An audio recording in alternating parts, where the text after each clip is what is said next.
بسم اللہ الرحمن الرحیم۔ حضرت آدم علیہ السلام انسانوں سے پہلے زمین پر جنات آباد تھے۔ یہ کئی ہزار سال تک حکومت کرتے رہے، آسمان پر آتے جاتے تھے، زمین کی فصلوں سے فائدہ اٹھاتے تھے۔ پھر انہوں نے زمین پر قتل و غارت گری شروع کر دی۔ ان کی خون ریزی کی وجہ سے اللہ تعالیٰ نے فرشتوں کو حکم دیا، جنات کو زمین سے دور کر دو تاکہ ان کے فساد سے زمین پاک ہو جائے۔ اللہ کا حکم سنتے ہی فرشتوں نے جنات کو مار مار کر پہاڑوں، جنگلوں اور جزیروں پر پہنچا دیا۔ ابلیس یعنی شیطان بھی ان میں شامل تھا۔ اس کا نام اسرائیل تھا۔ اپنے علم اور عبادت کی وجہ سے دوسرے جنات سے بڑھ چڑھ کر ممتاز اور فرشتوں میں رہتا تھا۔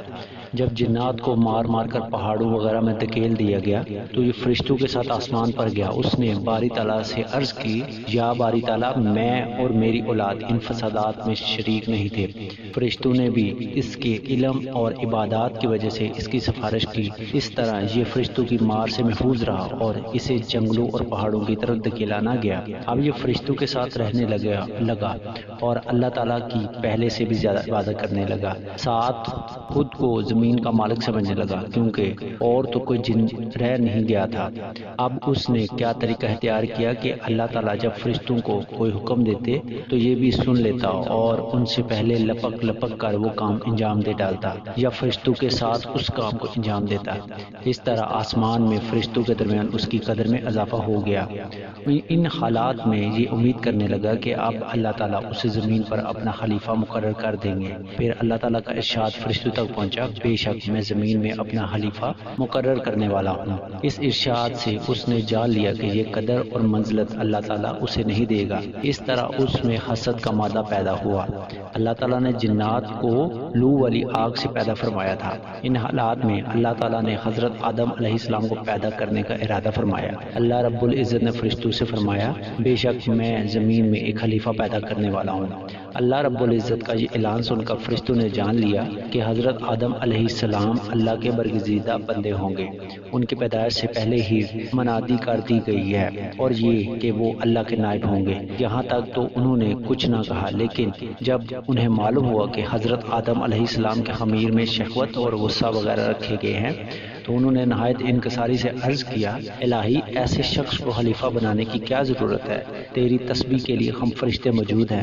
یہ زمین میں فساد کرے گا، خون بہائے گا اور ہم تیری تسبیح کرتے ہیں، تیری پاکیزگی بیان کرتے ہیں۔ اس پر اللہ تعالیٰ نے فرمایا، میں جو جانتا ہوں وہ تم نہیں جانتے۔ فرشتوں نے یہ بات اعتراض یا حسد کی بنیاد پر نہیں کہی تھی، انہوں نے جنات کی حرکات کو دیکھا تھا، اس لیے یہ بات کہی تھی۔ فرشتے چونکہ نوری مخلوق ہیں، ان میں حسد اور غصہ وغیرہ ہے ہی نہیں، جبکہ اور ہر مخلوق میں یہ چیزیں ہیں، اس لیے انہوں نے یہ بات کہی تھی۔ اس پر پروردگار نے فرمایا، تمہارا علم وہاں تک نہیں پہنچ سکتا جہاں تک میں جانتا ہوں۔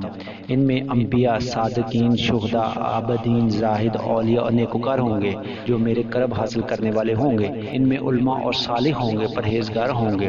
پھر پروردگار نے فرشتوں سے کہا، زمین سے ہر طرح کی مٹی، سفید، سرخ، سیاہ، نرم، سخت، شور والی ہر طرح کی ایک مٹی اٹھا کر لے آؤ، میں ایک مخلوق پیدا کرنا چاہتا ہوں۔ جب جبرائیل علیہ السلام زمین پر اترے اور چاہا کہ ایک مٹھی اٹھا لے، اس وقت زمین سے پوچھا، آپ کس لیے یہ زمین نے پوچھا، آپ کس لیے یہ مٹی اٹھا رہے ہیں؟ حضرت جبرائیل علیہ السلام نے جواب کر دیا، حق تعالیٰ اس سے ایک مخلوق پیدا کرے گا، وہ زمین پر رہے گی، اس میں نیک بھی ہوں گے اور بد بھی، ان کے واسطے ثواب اور عذاب ہوگا۔ اس پر زمین نے کہا، میں اللہ تعالیٰ کی عزت کی پناہ پکڑتی ہوں، تو مجھ سے مٹی نہ اٹھا، کیونکہ کچھ لوگ نافرمانی کی وجہ سے جہنم میں جائیں گے۔ حضرت جبرائیل علیہ السلام نے زمین کی فریاد سنی تو واپس لوٹے اور عرض کیا، الہی، زمین تیری عزت کی پناہ چاہتی ہے، میں تیرے نام کی عزت سے مٹی نہ اٹھا سکا۔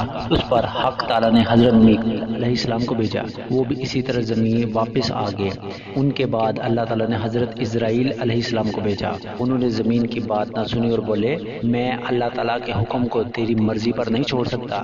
موت کے فرشتے مٹی لے آئے اور اللہ تعالیٰ نے فرمایا، میں روحوں کو قبض کرنے کا کام تیرے سپرد کرتا ہوں۔ اب اللہ تعالیٰ نے حکم دیا، اس مٹی کو زمین پر ایک خاص جگہ پر رکھو۔ اللہ تعالیٰ کی نشاندہی پر مٹی وہاں رکھ دی گئی۔ یہ جگہ خانہ کعبہ کہلائی، یعنی بعد میں اسی جگہ خانہ کعبہ بنایا گیا۔ اب اللہ تعالیٰ نے اس جگہ پر 40 روز تک بارش برسائی۔ فرشتوں نے اللہ تعالیٰ کے حکم سے اس مٹی کا گارا بنایا، پھر اس گارے کو خشک کیا گیا جیسا کہ کمہار برتن خشک کرتا ہے، پھر وہ برتن آواز دیتا ہے۔ اب اس گارے سے اللہ تعالیٰ نے حضرت آدم علیہ السلام کا خوبصورت قلب بنایا۔ فرشتے اس قالب کو دیکھ کر حیران رہ کے اس کے ارد گرد چکر لگانے لگے۔ ابلیس بھی اس قالب کو دیکھنے کے لیے آیا۔ دیکھنے کے بعد اس نے حیرت انگیز انداز میں کہا، یہ جسم اندر سے خالی ہے، اس میں جگہ جگہ خلل ہے۔ وہ قالب 40 سال تک یوں ہی پڑا رہا۔ تب اللہ تعالیٰ نے روح کو حکم دیا، اے روح اس جسم میں داخل ہو جا۔ جب روح اللہ رب العزت کے حکم سے اس بدن میں سر کی طرف سے داخل ہوئی تو جہاں جہاں تک روح پہنچتی گئی وہ حقی بدن جو پہلے ٹھیکرے کی طرح تھا گوشت پوشت اور ہڈی کا بنتا چلا گیا۔ جب روح سینے تک پہنچی تو حضرت آدم علیہ السلام نے اٹھنے کا ارادہ کیا لیکن زمین پر گر گئے۔ اس وقت اللہ تعالیٰ نے فرمایا، انسان جلد باز پیدا کیا گیا ہے۔ اسی حالت میں حضرت آدم علیہ السلام کو چھینک آئی تو اللہ تعالیٰ کی طرف سے انہیں الہام ہوا۔ اس الہام کی بدولت انہوں نے کہا، الحمدللہ، یعنی سب تعریفیں اللہ کے لیے ہیں۔ اس کے جواب میں پروردگار نے فرمایا، یرحمدللہ، یعنی اللہ تیرے حال پر رحم کرے۔ پھر اللہ کے حکم سے ایک فرشتہ ایک جوڑا لایا، وہ خوب سجا ہوا تھا۔ حضرت آدم علیہ السلام کو جوڑا پہنا دیا گیا، یعنی انہیں عزت کے تخت پر بٹھا دیا، اور وہ دن جمعۃ المبارک کا تھا۔ حضرت آدم علیہ السلام کے سارے بدن میں روح پھیل گئی تو اللہ تعالیٰ نے انہیں حکم دیا، فرشتوں کے پاس جاؤ اور انہیں السلام علیکم کہو۔ پھر وہ دیکھو وہ کیا جواب دیتے ہیں۔ آدم علیہ السلام یہ حکم پا کر فرشتوں کی طرف گئے اور ان سے کہا، السلام علیکم۔ وعلیکم السلام ورحمۃ اللہ وبرکاتہ۔ اس پر اللہ تعالیٰ نے فرمایا، یعنی کلمات ہم نے تیرے اور تیری اولاد کے لیے مقرر کر دیے۔ اللہ رب العزت نے ان کی کمر پر اپنا دایاں ہاتھ پھیرا تو ان کی پشت سے جس قدر نیک بخت لوگ قیامت تک پیدا ہونے تھے ان کی صورتیں حضرت آدم علیہ السلام کو دکھائی۔ پھر دوسرا ہاتھ ان کی کمر پر پھیرا تو جتنے بدبخت لوگ قیامت تک پیدا ہونے تھے انہیں آدم علیہ السلام کو دکھا دیا۔ آدم علیہ السلام نے اپنی اولاد کی صورتیں دیکھی تو ان میں بڑا فرق نظر آیا۔ ان میں خوبصورت باصورت دولت مند مفلس، لمبے قد والے، چھوٹے قد والے، اندھے، لولے، لنگڑے، غرض ہر طرح کے انسان تھے۔ اب اللہ تعالیٰ نے تمام انسانوں کی روحوں کو جمع فرمایا اور ان سے عہد لیا، بتاؤ کیا میں تمہارا پروردگار نہیں ہوں؟ سب نے ایک زبان ہو کر کہا، بے شک تو ہمارا رب ہے، ہم سب گواہ ہیں۔ اس عہد کو میثاق کہتے ہیں۔ یہ عہد اس لیے لیا گیا کہ قیامت کے دن بنی نوع انسان یہ نہ کہنے لگے ہم تو اس سے بے خبر تھے۔ اس عہد میں انسانوں سے کہلوایا گیا، ہم صرف اللہ کی عبادت کریں گے اور کسی کو اس کا شریک نہیں بنائیں گے۔ حضور نبی کریم صلی اللہ علیہ وسلم فرماتے ہیں، جب پروردگار عالم نے حضرت آدم علیہ السلام کی اولاد نکالی تو اس طرح نکلی جیسے کنگھی کرنے سے بال کنگھی کے اندر ہو جاتے ہیں۔ اس میثاق میں فرشتے بھی گواہ ہیں۔ حضرت عمر رضی اللہ تعالیٰ عنہ سے روایت ہے کہ حضور نبی کریم صلی اللہ علیہ وسلم نے فرمایا، اللہ تعالیٰ نے آدم علیہ السلام کو پیدا کر کے ان کی پیٹھ پر ہاتھ پھیرا تو ان کی نسل نکلنے لگی۔ تب اللہ تعالیٰ نے فرمایا، فلاں فلاں تو جنتی ہے کیونکہ وہ اہل جنت کا ہی عمل کریں گے، اور یہ دوزخی ہیں کیونکہ وہ دوزخیوں جیسا عمل کریں گے۔ اس پر کسی نے عرض کیا، اے اللہ کے رسول صلی اللہ علیہ وسلم، جب وہاں طے ہو چکا ہے تو پھر عمل کرنے کی کیا ضرورت ہے؟ آپ صلی اللہ علیہ وسلم نے فرمایا، اللہ کا وہی بندہ جنت کے لیے پیدا کیا گیا جس کے عمل جنتیوں کے ہوں گے، اور دوزخی وہی ہوں گے جو دوزخیوں کے کام کریں گے اور توبہ سے پہلے اسی عمل پر مر جائیں گے۔ حضور نبی کریم صلی اللہ علیہ وسلم فرماتے ہیں، جب روحیں آدم علیہ السلام کے بدن سے ظاہر ہوئیں تو ہر انسان کے ماتھے پر ایک روشنی چمک رہی تھی۔ ساری نسل کو حضرت آدم علیہ السلام کے سامنے پیش کیا گیا۔ آدم علیہ السلام سے نے پوچھا، یہ کون ہے؟ اللہ جل و شانہ نے فرمایا، یہ تمہاری نسل ہے۔ ان میں سے ایک چہرے پر بہت زیادہ روشنی تھی۔ آدم علیہ السلام نے پوچھا، یہ کون ہے؟ اللہ تعالیٰ نے فرمایا، یہ داؤد ہے۔ آدم علیہ السلام نے پوچھا، ان کی عمر کتنی ہے؟ اللہ تعالیٰ نے فرمایا، 60 سال۔ اس پر حضرت آدم علیہ السلام نے عرض کیا، اے پروردگار، میں اپنی عمر کے 40 سال انہیں دیتا ہوں۔ اس طرح حضرت آدم علیہ السلام کی عمر 40 سال کم کر دی گئی۔ چنانچہ جب موت کا فرشتہ آپ کی روح قبض کرنے کے لیے آیا تو آپ نے فرمایا، ابھی تو میری عمر کے 40 برس باقی ہیں۔ اللہ تعالیٰ نے فرمایا، یہ 40 سال تو نے اپنے بیٹے داؤد کو نہیں دیے تھے؟ آدم علیہ السلام نے انکار کیا، بس یہی انکار ان کی نسل میں رچ بس گیا، کیونکہ آدم علیہ السلام بھول گئے تھے۔ یہ بھول چوک اب آپ کی نسل میں بھی ہے۔ آدم علیہ السلام نے اپنی نسل میں بیمار، کوڑی، برز والے، اندھے، کالے کانے، لولے، لنگڑے، بصورت، خوبصورت، وقت سبھی لوگ طرح کے لوگ دیکھے، ان میں انبیاء سراپا نور تھے۔ اس مساق یعنی عہد کے آسمان اور زمین بھی گواہ بنے تاکہ قیامت کی عذر نہ بیان کر سکے۔ حضرت آدم علیہ السلام نے جب اپنی اولاد کی اتنی کثرت دیکھی تو پوچھا، اے پروردگار عالم، یہ دنیا میں کس طرح سمائے گے؟ اس پر اللہ جل جلالہ نے فرمایا، کسی کو زمین میں رکھوں گا یعنی مر جائیں گے، اور کسی کو ماؤں کے پیٹوں میں رکھوں گا، اور کسی کو پاپوں کی پشت میں رکھوں گا۔ جب حضرت آدم علیہ السلام پیدا ہو گئے تو انہیں تمام چیزوں کا علم دیا گیا، چیزوں کی خاصیتوں کا علم دیا گیا۔ یہ علم نہ دیا جاتا تو وہ زمین میں اللہ تعالیٰ کے خلیفہ ہونے کا حق ادا نہ کر پاتے۔ اللہ تعالیٰ قرآن کریم میں فرماتے ہیں، اور اللہ نے چیزوں کے نام آدم کو سکھا دیے، پھر وہ چیزیں فرشتوں کے سامنے رکھی، پھر ان سے فرمایا، اگر تم سچے ہو تو ان چیزوں کے نام بتاؤ۔ فرشتے جواب نہ دے سکے کیونکہ بشرائے ضروریات کا انہیں کچھ علم نہیں تھا، نہ انہیں ان چیزوں کے بارے میں بتایا گیا تھا، لہٰذا انہوں نے کہا، آپ کی ذات پاک ہے، ہمیں معلوم نہیں مگر اس قدر جتنی آپ نے ہمیں سکھایا ہے، بلا شبہ آپ بڑے علم والے اور حکمت والے ہیں۔ اب اللہ تعالیٰ نے حضرت آدم علیہ السلام سے فرمایا، اے آدم، تم ان چیزوں کا نام بتاؤ۔ آپ نے تمام چیزوں کا نام اور خواص بتا دیے۔ تب پروردگار نے فرمایا، میں نے تم سے کہا نہیں تھا کہ میں آسمانوں اور زمین کی تمام پوشیدہ چیزوں کو جانتا ہوں، اور جو کچھ تم ظاہر کرتے ہو اور جو کچھ پوشیدہ رکھتے ہو سب مجھے معلوم ہے۔ اب جب اللہ تعالیٰ نے آدم علیہ السلام کی برتری فرشتوں پر ثابت کر دی تو فرشتوں کو آدم علیہ السلام کے تعظیم بجا لانے کا حکم دیا گیا۔ اللہ تعالیٰ نے فرمایا، آدم کے لیے سجدہ کرو۔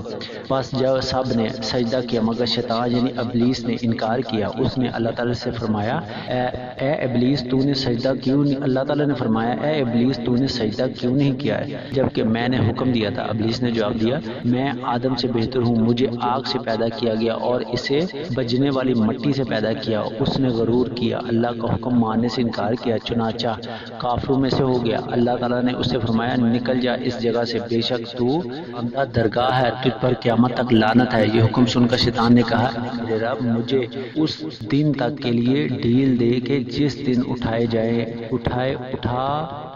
یعنی مجھے قیامت کے دن تک موت نہ آئے، موت کی سختیوں سے بیچار ہوں۔ اللہ تعالیٰ نے اس سے فرمایا، بے شک میں نے تجھے قیامت کے دن تک ڈھیل دی۔ جب اللہ تعالیٰ نے اس سے یہ وعدہ فرما لیا تو اس نے کہا، قسم ہے تیری ذات کی، میں ان سب کو گمراہ کروں گا، لیکن جو تیرے خاص بندے ہوں گے جن پر تیری رحمت ہوگی وہ مجھ سے بچ جائیں گے۔ اللہ تعالیٰ نے فرمایا، میری بات بھی سچی ہے، میں سچ کہتا ہوں اور ہمیشہ سچ کرتا ہوں، بے شک میں دوزخ کو تجھ سے اور تیرے ماننے والوں سے بھر دوں گا۔ اللہ تعالیٰ نے اس سے یہ بھی فرمایا، تو نے میرے حکم کی مخالفت کی ہے، اب تو ہمیشہ لعنتی رہے گا۔ شیطان پر پھٹکار ڈالنے اور حضرت آدم علیہ السلام کا علم ظاہر کرنے کے بعد ان پر اون ڈال دی گئی، یعنی پھر اللہ تعالیٰ نے ان کی بائیں پسلی سے حضرت حوا کو پیدا فرمایا۔ فرشتوں نے حضرت آدم علیہ السلام کی پسلی کو چیر کر حضرت حوا کو نکالا، پھر پسلی کو سی دیا گیا۔ آدم علیہ السلام کو اس آپریشن کی خبر نہ ہوئی، ان کی آنکھ کھلی تو حضرت حوا کو اپنے پہلو میں دیکھا۔ اب ان دونوں کا حکم ہوا، اے آدم، تم اور تمہاری بیوی جنت میں رہو اور جہاں سے چاہو خوب کھاؤ، بس ایک درخت کے قریب نہ جانا ورنہ تم ظالموں میں سے ہو جاؤ گے۔ مطلب یہ کہ اللہ تعالیٰ نے انہیں حکم دیا، خوب کھاؤ پیو، جنت میں سکون اور اطمینان سے رہو، صرف ایک درخت کے قریب نہ جانا۔ یہ بھی دراصل ایک امتحان تھا۔ اس طرح دونوں جنت میں رہنے لگے۔ ادھر ابلیس بہت بے چین تھا، وہ بہت حسد محسوس کر رہا تھا۔ آخر وہ جنت میں داخل ہوا اور ان دونوں کے سامنے گیا، پھر ان سے کہنے لگا، تم جانتے ہو تمہارا کیا انجام ہوگا؟ آخر کو تمہارے لیے موت ہے۔ حضرت آدم علیہ السلام نے پوچھا، موت کیا چیز ہے؟ اس سوال کے جواب میں شیطان نے موت کی کیفیت بتائی۔ اس کیفیت کو سن کر دونوں کو خوف محسوس ہوا۔ اب شیطان نے کہا، ایسی کیفیت سے محفوظ رہنے کے لیے اس درخت کا پھل کھانا ہوگا، پھر تم پر موت نہیں آئے گی۔ اسی درخت کے پھل کو کھانے سے اللہ تعالیٰ نے انہیں روکا تھا، اس لیے حضرت آدم علیہ السلام نے اس کا پھل کھانے سے انکار کر دیا۔ اس پر شیطان نے قسم کھا کر کہا، بے شک میں تمہارا خیر ہوا ہوں۔ آدم علیہ السلام نے اس کی قسم پر اعتبار کر لیا اور اس درخت کا پھل کھا لیا۔ اس پھل کے کھاتے ہی دونوں کا لباس اتر گیا۔ پہلے دونوں ایک دوسرے کے بدن کو نہیں دیکھ سکتے تھے، اب دونوں دونوں کو ایک دوسرے کا بدن نظر آنے لگا۔ اب دونوں درختوں کے پتوں سے اپنے بدن چھپانے لگے اور بدخواسی میں ادھر ادھر بھاگنے لگے۔ اس وقت اللہ تعالیٰ نے فرمایا، اے آدم علیہ السلام، میں نے تمہیں جنت بخش دی تھی، صرف ایک درخت کا پھل کھانے سے منع کیا تھا، اب تم یہاں سے زمین پر اتر جاؤ، وہاں ٹھہرو۔ اس طرح حضرت آدم علیہ السلام اور حضرت حوا علیہ السلام کو زمین پر اتارا گیا۔ آپ کے ساتھ حجر اسود تھا اور جنتی درختوں کے پتے تھے، ان پتوں کو زمین پر پھیلا دیا گیا، ان سے خوشبودار درخت پیدا ہو گئے۔ جنت سے نکلنے کا حضرت آدم علیہ السلام اور حضرت حوا کو بہت رنج تھا، وہ زمین پر آنے کے بعد بہت روئے۔ حضرت ابن عباس کی ایک روایت میں ہے، حضرت آدم علیہ السلام اپنی توبہ کے غم میں 200 سال تک روتے رہے۔ اس بارے میں متعدد روایت ہے کہ آپ کتنا عرصہ تک روتے رہے۔ آخر اللہ تعالیٰ کی طرف سے یہ ہدایت آئی کہ ان الفاظ میں دعا مانگے، اے ہمارے رب، ہم نے اپنے نفسوں پر ظلم کیا، اگر تو ہمیں نہ بخشے اور ہم پر رحم نہ کرے تو ہم ضرور خسارہ پانے والے میں سے ہوں گے۔ حضرت عمر رضی اللہ تعالیٰ عنہ سے روایت ہے کہ حضور نبی کریم صلی اللہ علیہ وسلم نے ارشاد فرمایا، آدم علیہ السلام سے جب گناہ پھل کھانے والا سرزد ہوا اور اللہ تعالیٰ کا عذاب نازل ہوا تو توبہ کے سلسلے میں بہت پریشان تھے۔ ایسے میں انہیں یاد آیا کہ جس وقت اللہ تعالیٰ نے انہیں پیدا کیا تھا تو اس وقت انہوں نے اپنا سر عرش عظیم کی طرف اٹھایا تھا، آپ نے وہاں لکھا پایا تھا لا الہ الا اللہ محمد رسول اللہ۔ تب آپ نے حضور نبی کریم صلی اللہ علیہ وسلم کے واسطے سے دعا کی۔ اللہ تعالیٰ نے جاننے کے بعد پوچھا، آپ کو ان کے بارے میں کیسے معلوم ہوا؟ جواب میں آدم علیہ السلام نے فرمایا، میں نے پیدا ہونے کے بعد عرش عظیم پر آپ کے نام کے ساتھ ان کا نام دیکھا تھا۔ اللہ تعالیٰ نے فرمایا، محمد صلی اللہ علیہ وسلم تیری اولاد میں سب سے آخری نبی ہوں گے۔ حضرت عائشہ رضی اللہ تعالیٰ صدیقہ رضی اللہ تعالیٰ عنہ فرماتی ہیں کہ حضرت صلی اللہ علیہ وسلم نے فرمایا، آدم علیہ السلام توبہ کے وقت کعبہ کے سامنے کھڑے ہوئے، پھر 2 رکعت نماز ادا کی، تو پروردگار عالم نے توبہ قبول کر لی اور فرمایا، میں نے تجھے بخش دیا۔ اس وقت بی بی حوا جدہ میں تھی۔ حضرت آدم علیہ السلام توبہ قبول ہونے کے بعد میدان عرفات میں آئے، حوا بھی وہیں آ گئی۔ رنج اور غم اور مسلسل رونے کی وجہ سے ان کے رنگ سیاہ ہو گئے تھے، ایک دوسرے کو پہچان تک نہ رہی تھی۔ حضرت جبرائیل علیہ السلام نے تعارف کرایا اور اسی لیے اس میدان کا نام میدان عرفات مشہور ہو گیا۔ حضرت آدم علیہ السلام اور حضرت حوا علیہ السلام کی توبہ قبول ہوگی، پھر انہیں اطمینان ہو گیا، وہ سکون کی زندگی بسر کرنے لگے۔ اب ان کے ہاں اولاد پیدا ہونے لگی، ان کے ہاں بچے جوڑوں کی صورت میں پیدا ہونے لگے۔ جس بھائی کے ساتھ بہن پیدا ہوتی، دوسرے جوڑے سے اس کا نکاح کر دیا جاتا۔